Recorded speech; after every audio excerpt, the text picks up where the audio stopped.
Everyone, आज के video में हम समझेंगे what is mean by cell injury.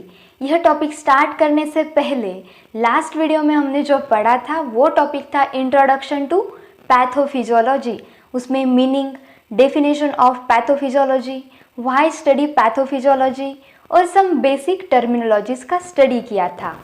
अब हमें टॉपिक समझना है कॉजेज ऑफ सेल इंजुरी। इसे हम इटियोलॉजी ऑफ सेल इंजुरी भी कहते हैं, क्योंकि पिछले वीडियो में हमने सीखा है बेसिक टर्मिनोलॉजीज में इटियोलॉजी यानी कॉजेज ऑफ डिसीज। हम सबको पता है कि cells are the basic units of tissue as well as our life which forms organs and systems in our body. In year 1859, scientist Virchow first published the cellular theory of disease and उन्होंने यह concept लाई कि cellular level पे abnormalities की वजह से disease होता है। तभी से लेकर किसी भी डिसीज़ या बीमारी को समझने के लिए सेल के स्ट्रक्चर और फंक्शन की एबनॉर्मेलिटीज़ का स्टडी किया जाता है।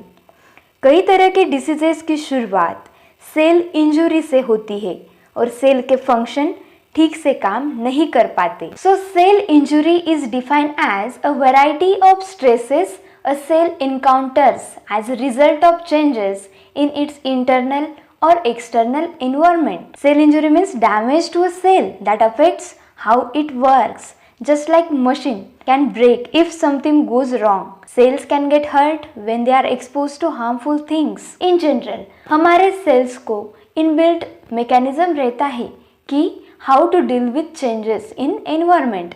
इस स्ट्रेसेस को सेल के रिस्पॉन्स अलग अलग रहते हैं, जैसे कि depend on type of cell and tissues involved और extent and type of cell injury. अलग अलग प्रकार के सेलुलर रिस्पॉन्सेस रहते हैं, जैसे कि cellular adaptations, reversible cell injury, irreversible cell injury, subcellular changes, intracellular accumulation. ये सब टॉपिक आगे जाके हमें डिटेल में कवर करने हैं। फिलहाल हम सेल पर ध्यान देते हैं। नॉर्मल कंडीशन में सेल एक फ्लूइड एनवायरनमेंट में होती है। सेल मेम्ब्रेन में एनक्लोज्ड होती है, जिसे हम प्लाज्मा मेम्ब्रेन भी कहते हैं। न्यूक्लियस ये लार्जेस्ट ऑर्गेनेल ऑफ सेल रहता है और वेरियस ऑर्गेनेल्स जो सस्पेंडेड इन साइटोसोल। अब जानते हैं इटियोलॉजी ऑफ सेल इंजुरी यानी causes of cell injury. Cell injury के कॉजेज मेनली दो तरीके से होते हैं, जैसे कि genetic causes of cell injury and second acquired causes of cell injury.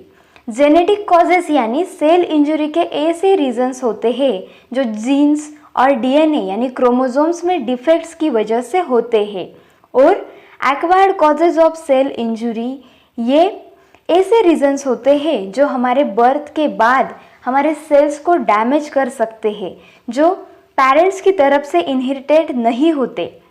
Example physical agents, chemical agents, infectious agents etcetera. तो genetic and acquired causes of cell injury detail में हम जानते हैं नेक्स्ट वीडियो में।